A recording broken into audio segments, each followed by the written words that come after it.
So the most common mistakes that founders make while scaling, I would say there's a few. One of them is that they assume that a project management tool that worked for them when they were a solo founder, like basically a freelancer, is the same thing that will continue to work if they just add more and more rules and management on top of it. So if you just give somebody a very flexible tool and you tell them like, you have to do it this way because I pay you and you have to remember this because I wrote it down, that eventually scales because like people forget things. The more rules that you give somebody, it kind of like bops something else out of their brain, right? And so what we see is people will use a Google Sheet or ClickUp or Asana, Basecamp, like a project management tool.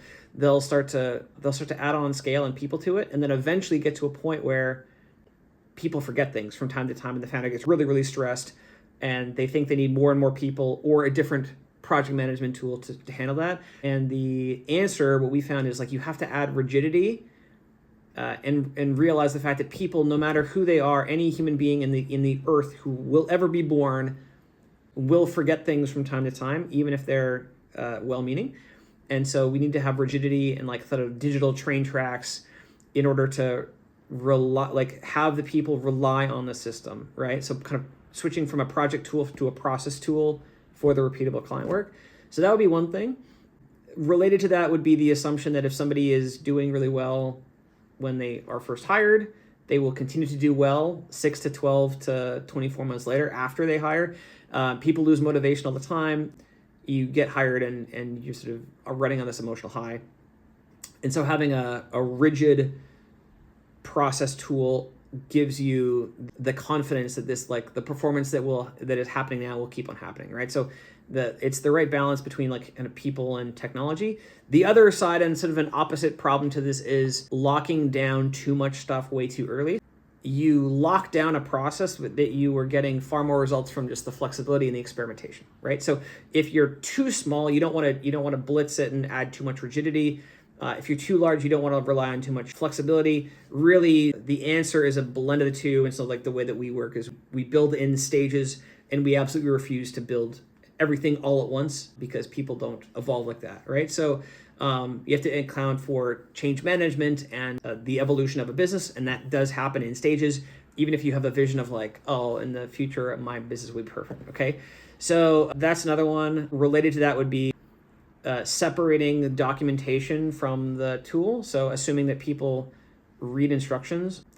If you buy a new TV, a new phone, a new laptop, nobody in their right mind reads the instructions for these things. They just plug them in and get them to work.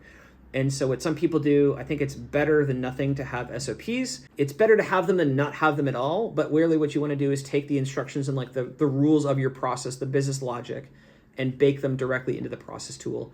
I would summarize those the first three that I mentioned there is like, you can't have wishful thinking around how you hope people will behave. You have to understand how people really behave in the real world.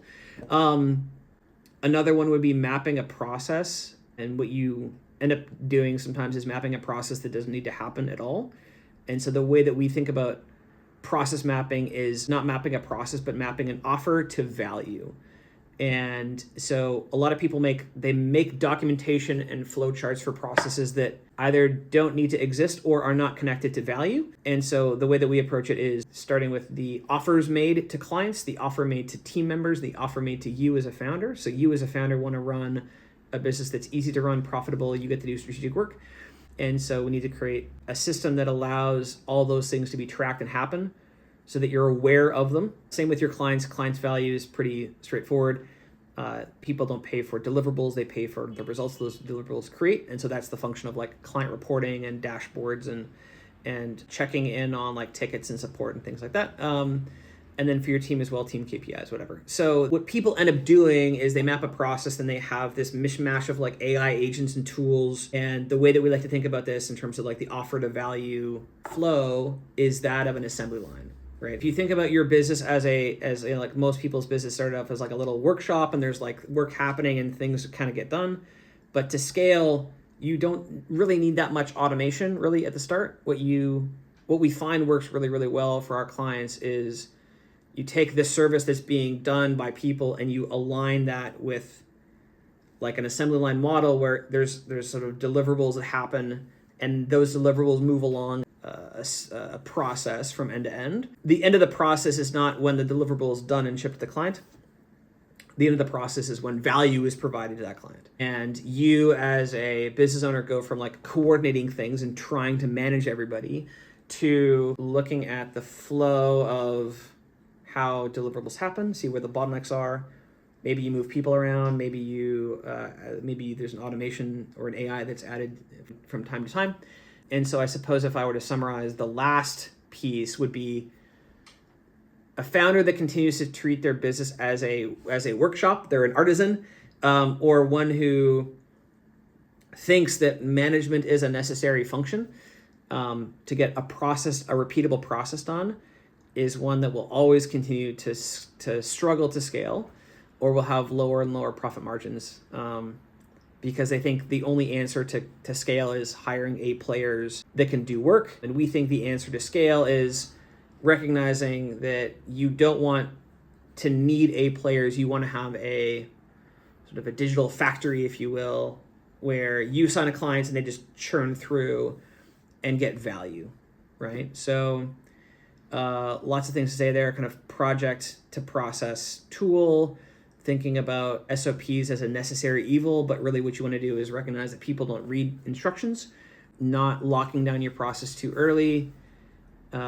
with super like rigid automations before you've actually figured out what your offer is, recognizing that you don't want to map a process. What you want to do is map like the offer to value flow for three people, your clients, your team, and you as a business owner.